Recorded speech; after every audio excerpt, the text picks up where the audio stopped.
Bismillahirrahmanirrahim. Alhamdulillah wassalatu wassalamu ala Rasulillah wa ala alihi wa sahbihi wa man wala. Halaman 102. Qala al-Imam Ibnul Qayyim rahimahullah faslun fi hadyihi sallallahu alaihi wasallam fil qiraati. Pasal berikut ini menjelaskan tentang tuntunan dan ajaran Nabi Muhammad sallallahu alaihi wasallam ketika membaca Al-Qur'an. Ini masih terkait tentang salat. Qala rahimallahu ta'ala wa kana sallallahu alaihi wasallam yaqta'u qira'atahu wa yaqifu 'inda kulli ayatin. Nabi Muhammad sallallahu alaihi wasallam membaca Al-Qur'an tiap ayat dan berhenti di setiap ayat. Jadi tidak disambung. Ketika membaca Alhamdulillahi Rabbil Alamin, itu namanya yaqta' dan yaqif inda kulli ayatin. Bukan satu surat Al-Fatihah dengan satu nafas. Apalagi itu dibanggakan sebagai suatu kelebihan, ya Pak Prain ya, sebagai sebuah prestasi kalau bisa membaca satu surat dengan satu nafas, dengan mat yang dipanjangkan.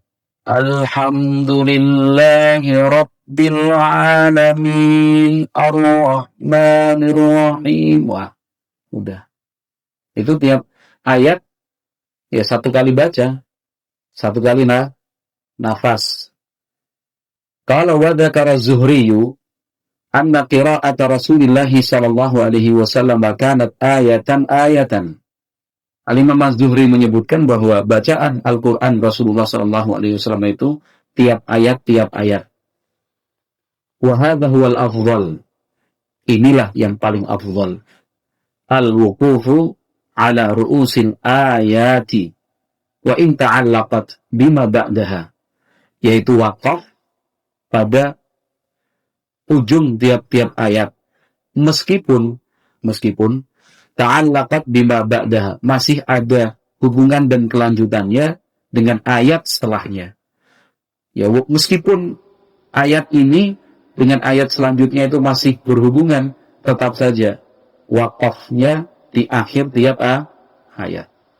Wa dhahaba ba'dul qurra'i ila tatabbu'il aghradi wal maqasidi wal wuqufi 'inda intihaiha. Beberapa ulama ahli qiraah berpendapat bahwa wakafnya itu dengan menyesuaikan tujuan dan maksud, serta wakaf dan berhenti pada akhir pembahasan. Jadi wakafnya itu bukan di akhir ayat, tetapi wakafnya itu sesuai dengan berita atau cerita yang disebutkan di dalam ayat tersebut. Kata Ibnul Qayyim, wattiba'u hadyin nabi sallallahu alaihi wasallam wa sunnatihi aula. Kita mengikuti petunjuk dan sunnah Nabi sallallahu alaihi wasallam itu lebih utama, lebih baik dan lebih bagus. Nah, dan itu hanya akan bisa dilakukan oleh mereka yang mengerti makna dan arti dari tiap-tiap ayat. Kalau yang tidak bisa mengetahui maknanya, bagaimana mungkin dia bisa mengamalkan pendapat sebagian ulama ahli qiraah di atas tadi. Tetapi kalau di akhir tiap-tiap ayat, yang awam sekalipun bisa mengamalkan, ya, yang awam sekalipun masih bisa mengamalkan. Qala rahimallahu ta'ala wa kana sallallahu alaihi wasallam yurattilu surata hatta takuna atwala minha.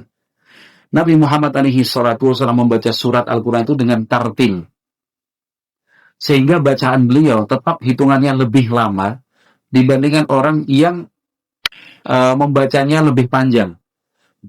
Jumlah ayatnya lebih sedikit, tapi lamanya lebih dibandingkan yang membaca dengan jumlah ayat yang lebih banyak, tetapi cara membacanya tidak tartil. Ya, seperti cerita Mas Bayu kemarin ya, yang dibaca surat pendek. Tapi karena bacanya dengan tartil, akhirnya waktu yang diperlukan lebih lama. Walaupun dibandingkan dengan surat yang jumlah ayatnya lebih banyak. Nabi Muhammad SAW membaca Al-Quran itu dengan tartil. Wa qama bi ayatin yuraddiduha hatta sabah. Bahkan pernah Nabi Muhammad SAW membaca satu ayat saja diulang-ulang sampai subuh. Ya. Wa qad ikhtalafa an-nasu fil afdhali min at-tartili wa qillatil qira'ati aw as-sur'ati ma'a kathratil qira'ati ayyuhuma afdalu ala qaulaini. Maka para ulama berbeda pendapat, manakah yang lebih afdal? At-tartil wa qillatil qira'ah, membaca dengan tartil tetapi jumlah ayat yang dibaca lebih sedikit, awis sur'ati ma'a kathratil qira'ati, atau dibaca dengan tempo yang lebih cepat, ya, sehingga ayat yang dibaca lebih banyak. Ayyuhuma afdal, mana yang lebih afdal? Ala qaulaini, ada dua pendapat. Artinya ulama ada yang mengatakan lebih baik membaca dengan tartil meskipun jumlah ayat yang dibaca lebih sedikit. Tetapi ada juga ulama yang mengatakan supaya ayat yang dibaca dapatnya lebih banyak, maka cara membacanya bisa dipercepat. Yang dimaksud dipercepat di sini ya tetap sempurna bacaannya. Bukan yang dimaksud cepat, tetapi kemudian tajwid dan aturan bacanya diabaikan, bukan. Tapi yang dimaksud bacaannya sempurna, namun temponya lebih cepat. Ala qaulaini, kata Ibnu Qayyim ada dua pendapat memang. Was-shawabu fil mas'alati, ya, ini tarjih dari Ibnu Qayyim rahimahullah. Untuk masalah ini, pendapat yang benar adalah inna thawaba qira'atir tartili wa tadabburi ajallu wa arfa'u qadran wa thawaba kathratil qira'ati aktsar adadan. Akhirnya beliau mengkompromikan Ibnu Qayyim. Kata Ibnu Qayyim, pahala membaca Al-Quran dengan tartil dan tadabbur, pahalanya itu lebih mulia dan lebih tinggi kedudukannya. Ya. Sementara pahala membaca Al-Quran, ya, dengan memperbanyak ayat yang dibaca, aktsaru adadan, jumlah pahalanya lebih banyak. Artinya, menurut Ibnu Qayyim, klasifikasi pahala itu ternyata ada yang hitungannya banyak sedikit, gitu ya. Ada yang pahala itu lebih banyak dan lebih sedikit. Kalau secara jumlah banyak dan sedikitnya memang sesuai dengan jumlah ayat yang dibaca. Tapi kalau kita bicara tentang kualitas pahala, ya, kualitas pahala tinggi dan rendahnya, maka membaca Al-Quran dengan tartil tingkatannya lebih tinggi. Ajallu wa arba'u qadran, lebih mulia dan lebih tinggi kualitas pahalanya. Wa fi sahih al-Bukhari an Qatadah qala sa'altu Anasan an qira'atin Nabi sallallahu alaihi wasallam faqala kana yamuddu maddan. Di dalam Sahih Bukhari dari Qatadah, seorang ulama tabi'in, Qatadah bin Du'am As-Sadusi, beliau mengatakan, saya bertanya kepada Anas ibnu Malik Abu Hamzah, tentang bacaan Nabi Muhammad sallallahu alaihi wasallam, faqala kana yamuddu maddan. Nabi Muhammad sallallahu alaihi wasallam itu membacanya dengan memanjangkan, artinya dengan tartil.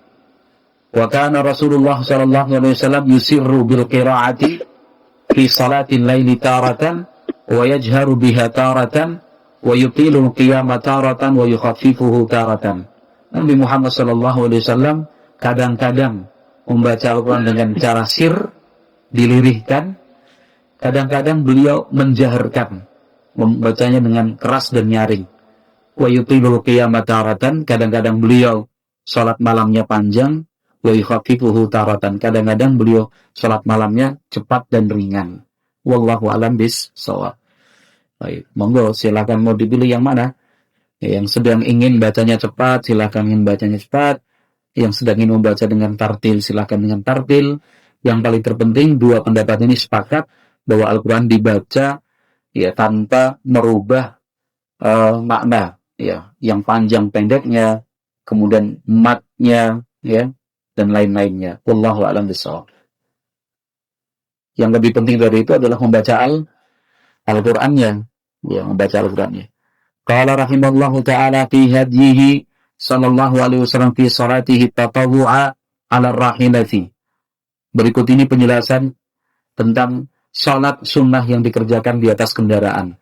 Qala wa kana yusalli tatawwu'a bil laili wan nahari 'ala rahilatihi fi safari qibala ayyi wijhatin tawajjahat bihi. Nabi Muhammad sallallahu alaihi wasallam tetap melaksanakan salat sunnah di malam maupun di siang hari di atas kendaraannya ketika safar ke arah manapun kendaraan itu menghadap. Karena kendaraan yang dimaksudkan adalah kuda, unta, ya.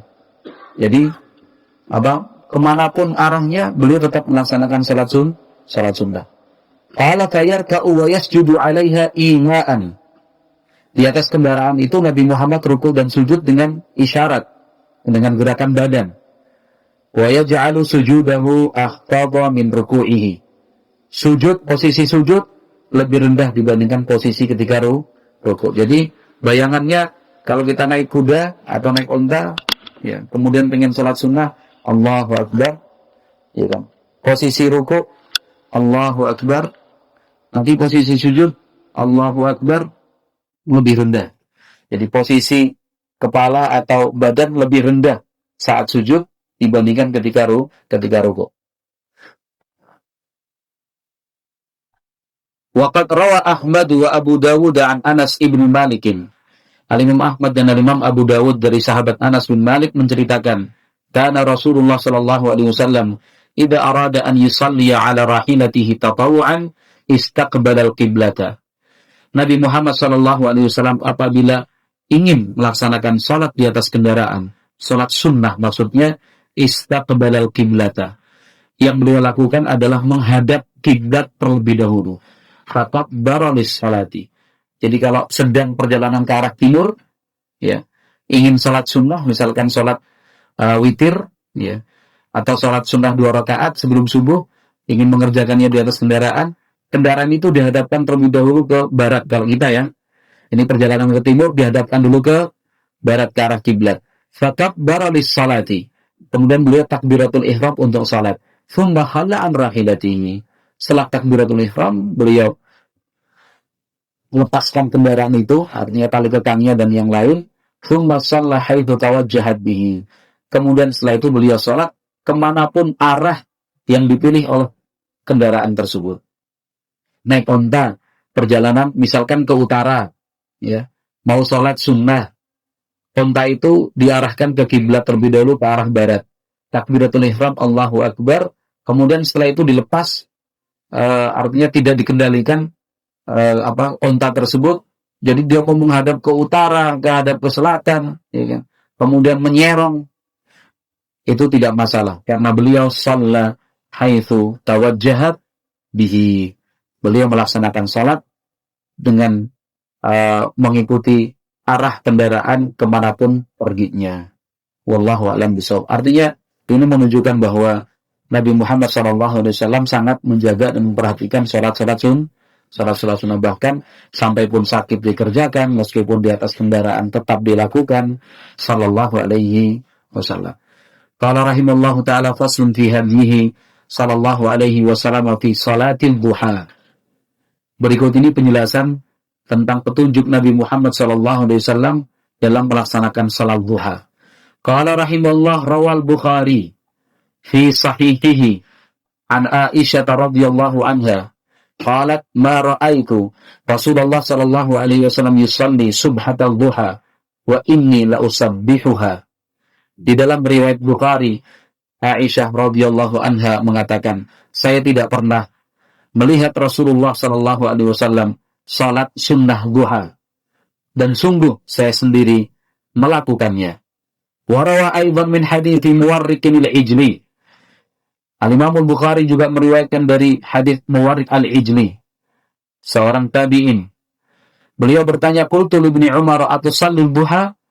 Saya bertanya kepada sahabat Ibnu Umar, apakah Anda melaksanakan salat duha? Qala la. Kata Ibnu Umar, tidak. Qultu fa Umar? Qala la. Saya tanya, kalau Umar bin Khattab? Kata anaknya Ibnu Umar, enggak. Qultu fa Abu Bakrin, kalau sahabat Abu Bakar salat duha apa tidak? Qala la, tidak. Qultu fan nabiyyu sallallahu alaihi wasallam, kalau Nabi sendiri bagaimana sallallahu alaihi wasallam? Qala la ikhaluhu. Kata sahabat Ibnu Umar, saya tidak menyangka atau tidak mengira beliau akan melakukannya. Saya tidak mengira beliau melakukan salat duha. Qala wa fi sahih Muslimin an Aisyah. Qalat kana Rasulullah sallallahu alaihi wasallam yusalli duha arba'an wa yazidu ma sya'allahu.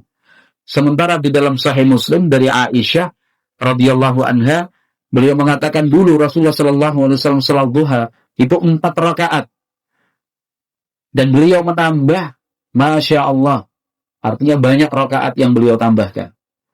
Qala wa fi sahihain, di dalam riwayat Bukhari Muslim, an Ummi Hani'in, dari Ummu Hani.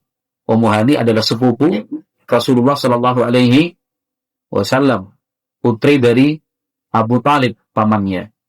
Nah, Ummu Hani bercerita, annahu shalla yaumal fathi 8 raka'atin wa dzalika dhuha. Nabi Muhammad sallallahu alaihi wasallam itu salat 8 rakaat ketika Fathu Makkah. Wa dzalika dhuha, dan itu adalah salat duha. Fakhtalafa an-nasu fi hadhihi al-ahadithi ala turuqin. Ini beliau sebutkan beberapa riwayat hadis. Ada yang menunjukkan beliau salat duha, ada yang menjelaskan beliau tidak salat duha. Maka kata Ibnu Qayyim, fakhtalafan nasu, maka para ulama pun berbeda pendapat fi hadhihi al-ahadits, untuk mengkompromikan dan memahami hadis-hadis di atas, ada turukin, menjadi beberapa pendapat. Al-awwal, yang pertama, minhum man rajjaha riwayat al-fi'li ala tarki. Ada ulama yang lebih memilih dan menguatkan riwayat beliau melakukan salat duha dibandingkan riwayat yang menunjukkan beliau tidak melakukan salat duha. Bi annaha muthbitatun, karena riwayat-riwayat yang menunjukkan Nabi Muhammad salat duha itu menetapkan suatu hukum. Tatadammanu ziyadata ilmin khafiyat 'ala nafi, yang menunjukkan mereka para perawi itu memiliki tambahan pengetahuan yang itu tidak diketahui oleh yang menafikan. Ada sahabat yang mengatakan tidak salat duha. Ada sahabat yang mengatakan salat duha. Yang mengatakan salat duha, ini berarti kan punya tambahan informasi dibandingkan yang mengatakan tidak. Yang mengatakan tidak salat duha karena nggak tahu. Sementara yang mengatakan salat duha, ya karena mereka tahu. Lalu, menurut pendapat yang pertama, waqad akhbarat Aisyatu wa Anasun wa Jabirun wa Ummu Hani'in wa Ali ibn Abi Talibin annahu sallaha. Beberapa sahabat seperti Aisyah, Anas, Jabir, Ummu Hani, Ali bin Abi Talib menjelaskan Nabi Muhammad salat duha. Qalu wa yu'ayyidu hadza, mereka mengatakan, memperkuat pendapat ini al-ahaditsus sahihatul mardiyatu al-mutadamminatu lil wasiyatu biha. Hadis-hadis yang sahih, hadis-hadis yang diterima oleh para ulama, hadis-hadis yang menjelaskan wasiat dari Nabi Muhammad untuk melaksanakan salat duha wal muhafazati 'alaiha, wasiat untuk menjaga salat duha, wa madhi fa'iliha, memuji yang melakukannya, wassana'i 'alaih, dan juga menyanjungnya.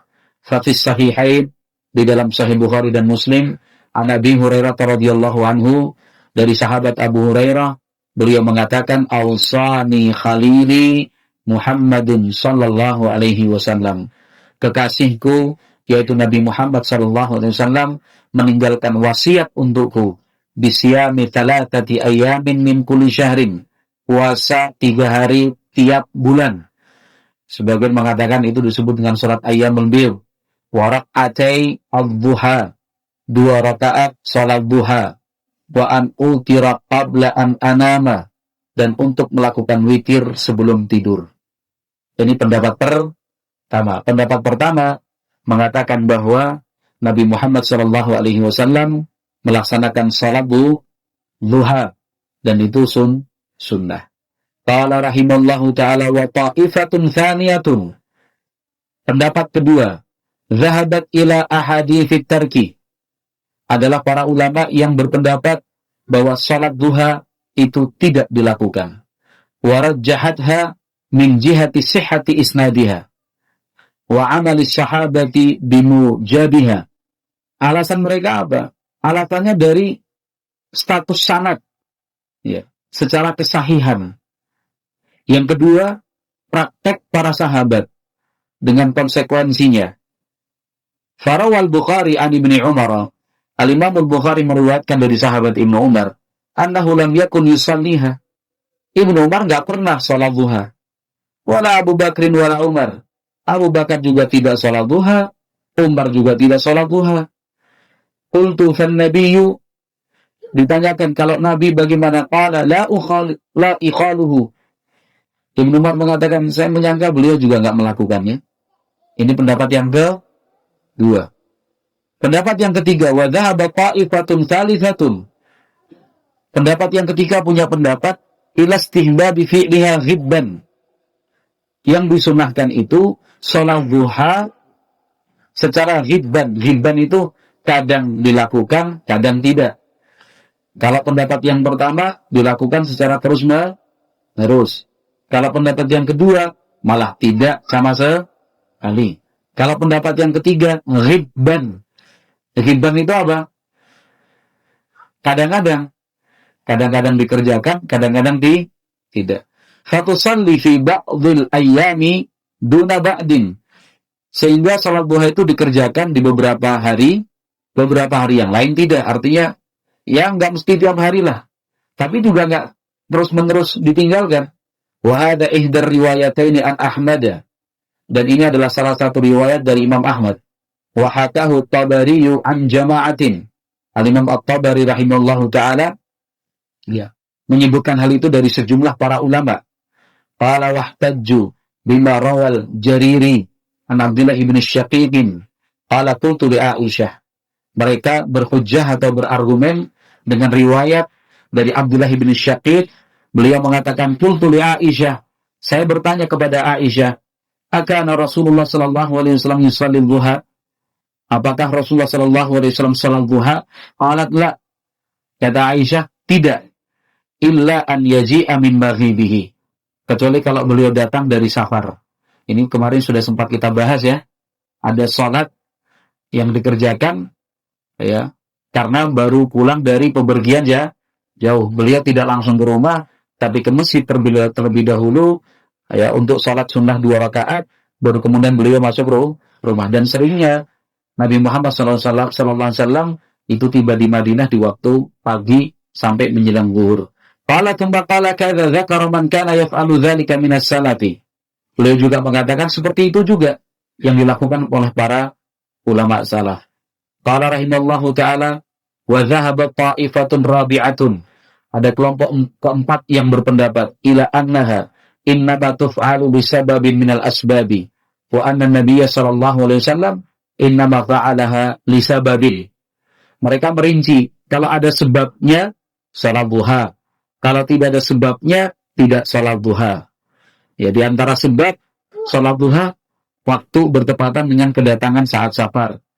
Kemarin sudah kita baca dalam Fathu Makkah, Nabi Muhammad alaihi salatu wasallam salat sebanyak 8 rakaat. Yang kemudian sebagian ulama mengatakan itu salat khusus karena bukan salat duha, tapi itu salat khusus yang dikerjakan karena mendapatkan kemenangan dan pertolongan dari Allah Subhanahu wa taala. Qala al-Imam Ibnu Qayyim wa man ta'ammala al-ahadits al-marfu'ata wa athar as-sahabati. Barang siapa yang meneliti lebih lanjut hadis-hadis Nabi sallallahu alaihi wasallam dan riwayat-riwayat dari para sahabat, wajadaha la tadullu illa ala hadzal qauli. Pasti dia akan menyimpulkan bahwa salat duha itu ya secara pendapat sesuai dengan pendapat yang terakhir ini. Ya, wa amma ahaditsu targhibi fiha wal wasiyatu biha fasahihu minha ka hadithi Abi Hurairah wa Abi Dzarr la yadullu ala annaha sunnatun ratibatun likulli ahadin. Adapun hadis-hadis ya yang sahih yang menjelaskan tentang anjuran melaksanakan salat duha dan wasiat dari Nabi Muhammad untuk melaksanakan salat duha. Contohnya hadis Abi Hurairah dan hadis Abi Dzarr bukan berarti menunjukkan salat duha itu salat sunnah yang ratibah likulli ahadin. Salat sunnah yang harus terus dijaga oleh setiap orang. Wa innama awsa Abu Hurairah bidzalika. Kenapa Nabi Muhammad berwasiat kepada sahabat Abu Hurairah untuk mengerjakan salat duha? Li'annahu qad ruwiya, karena sesungguhnya diriwayatkan anna Abu Hurairah kana yakhtaru darsal hadits bil laili 'ala salati. Karena sahabat Abu Hurairah lebih memilih untuk mempelajari hadis-hadis Nabi di malam hari dibandingkan salat malam. Fa'amarahu bid-duha badalan min qiyamil laili. Maka Rasulullah pun mengarahkan sahabat Abu Hurairah untuk sholat duha di siang hari sebagai ganti sholat malam. Artinya sahabat Abu Hurairah itu kalau malam hari beliau lebih milih belajar daripada sholat malam. Nabi Muhammad tahu, maka Nabi Muhammad menganjurkan, ya sudah, kamu sholat duha saja di siang hari, ya, sebagai gantinya sholat malam. Walihada amarahu alla yanama hatta yutir. Oleh sebab itu juga Nabi Muhammad SAW memerintahkan sahabat Abu Hurairah jangan sampai tidur sebelum witir. Ya. Walam ya'mur bidzalika Abu Bakrin wala Umar wa sa'ira sahabati. Sementara hal itu tidak diperintahkan kepada sahabat Abu Bakar, sahabat Umar dan sahabat-sahabat yang lainnya. Wallahu a'lam bishawab. Jadi intinya begitulah kita belajar fikih. Ya. Belajar fikih supaya kita mengerti lebih luas bahwa dalam suatu permasalahan, ya, para ulama kadang-kadang berbeda pendapat, bahkan seringnya berbeda pendapat, ya, seringnya berbeda pendapat, sehingga kita akan bisa lebih lapang dada, ya. Apalagi perbedaan pendapat itu dibangun atau terjadi dikarenakan perbedaan di dalam memahami dalil atau pemahaman yang berbeda dalam menilai suatu hadis Nabi SAW. Ada ulama yang mengatakan hadis ini sahih sehingga bisa diamalkan. Tapi ada juga yang mengatakan hadis ini dhaif sehingga tidak diamalkan. Walhamdulillah kita bersyukur kepada Allah Azza wa Jalla untuk kurikulum taklim dan kajian di Rundah dan sekitarnya. Kita membaca hal yang semacam ini setelah bertahun-tahun kita mulai kajian pagi dan kajian malam. Kan begitu ya? Baru kali ini nih. Ya. Misalkan kita dulu ngaji Bulughul Maram. Ngaji Bulughul Maram, kita cenderungnya langsung ke satu pendapat. Ya. Kita tidak menjelaskan pendapat-pendapat dan mazhab fikih dulu ketika kita belajar Bulughul Maram. Tapi sekarang ya naik tingkat lah. Jadi saya berharap ketika kita membaca hal seperti ini, jangan dijadikan alasan untuk bingung. Harus yang benar sih yang harus saya lakukan yang mana? Terus bagaimana sikap kita? Saya pikir dan saya berharap itu sudah sudah tidak lagi bingung dan jangan sampai bimbang harus bagaimana karena posisi kita secara kurikulum taklimnya, ya, itu kita kan dulu belajarnya Al-Quran dulu, ya kan? Tidak isar sampai baca Al-Quran, baca tafsirnya, nahwu, shorof, imla, khat, ya enggak? Mustalah, hadis, gitu. Kemudian itu kurikulum kita sebenarnya. Bulughul Maram, Kitabut Tauhid, itu udah lewat semua itu. Kemudian kemarin urusan rumah tangga, urusan pendidikan anak. Sekarang pembahasannya dia lebih luas. Walaupun demikian, saya ingin membacakan fatwanya Syekh bin Baz rahimahullahu taala terkait tentang salat duha. Ya. Kata Syekh bin Baz rahimahullahu taala, salatul duha sunnatun muakkadatun. Salat duha itu sunnah yang muakkadah, kata Syekh bin Baz ini. Bukan cuma sunnah biasa, tapi sunnah yang sangat dianjurkan dan begitu ditekankan. Waqad awsa bihan nabiyyu sallallahu alaihi wasallam Abu Hurairah wa Abu Darda wa sallaha sallallahu alaihi wasallam fi ba'dil ahyan. Nabi Muhammad mewasiatkan salat duha kepada sahabat Abu Hurairah dan sahabat Abu Darda. Nabi Muhammad sendiri mempraktekannya dalam beberapa kesempatan. Wa taqulu Aisyah radhiyallahu anha kana yusalli duha arba'an wa yazidu ma Allah. Kata Aisyah, Nabi Muhammad melaksanakan salat duha 4 rakaat dan beliau bahkan menambah, Masya Allah. Rawahu Muslim fi sahih. Wa sallaha yaumal fathi duha 8 rakaatin. Nabi Muhammad pada waktu Fathu Makkah salat duha 8 rakaat. Yusallimu min kulli thintaini alaihi salatu wassalam. Tiap 2 rakaat salam. Kemudian kita ambil lanjutannya. Fasalatu duha sunnatun muakkadatun. Salat duha itu salat sunnah yang sangat dianjurkan. Kulla yaumin, tiap hari. Wa man qala innaha bid'atun aw la taf'alu illa fi ba'dil ahyani faqad ghalita. Yang berpendapat salat duha itu bid'ah atau salat duha itu tidak dikerjakan kecuali pada beberapa kesempatan saja, ini berpendapat dengan pendapat yang salah. As-sawabu, yang benar, annahu sunnatun tuf'alu fil baiti afdal rak'atani. Yang benar salat duha itu hukumnya sunnah, dikerjakan di rumah lebih afdal. 2 rakaat. Aqalluha rak'atani, paling sedikit 2 rakaat. Walau shalla arba'an aw sittan aw thamanan aw aktar fa kulluhu thayyib. Kalau dia melaksanakan salat duha 4 rakaat, 6 rakaat, 8 rakaat atau lebih dari itu semuanya bagus. Lakin aqalluha rak'atani, tapi paling minimal 2 rakaat. Wa in zada wa sallama min kulli thintaini fa hadza khairun. Kalau dia mau menambah lebih dari 2 rakaat, salam tiap 2 rakaat itu bagus. Wa li hadza thabata anhu sallallahu alaihi wasallam annahu sallaha 4 raka'atin wa sallaha 8 raka'atin yusallimu min kulli thintaini alaihi salatu wassalam. Oleh karena itu ada hadis yang sahih menyebutkan Nabi Muhammad salat duha 4 rakaat, 8 rakaat dengan cara pelaksanaannya salam dengan 2 kali tiap 2 kali rakaat. Wallahu a'lam bishawab. Itu pendapat Syekh bin Baz rahimahullahu taala. Jadi ya monggo. Walaupun demikian juga kalau dikerjakan secara janjian di suatu tempat berkelompok berjamaah, itu yang tidak ada tuntunannya. Ya. Jadi janjian hari ini tanggal sekian di masjid A, kumpul semua, terus nanti bareng-bareng salat duhanya. Apalagi yang sering dijadikan dan ditekankan itu adalah dengan salat duha usaha lancar, dengan salat duha rezeki bagus, dengan salat duha nanti jadi kaya. Itu ulang lagi nanti tendensinya, gitu. Jadi yang paling afdal itu dikerjakan di rumah sendiri-sendiri. Wallahu a'lam bishawab. Kita cukupkan sekian. Subhanakallahumma wa bihamdika asyhadu an la ilaha illa anta astaghfiruka wa atubu ilaik. Walhamdulillahirabbil alamin. Mungkin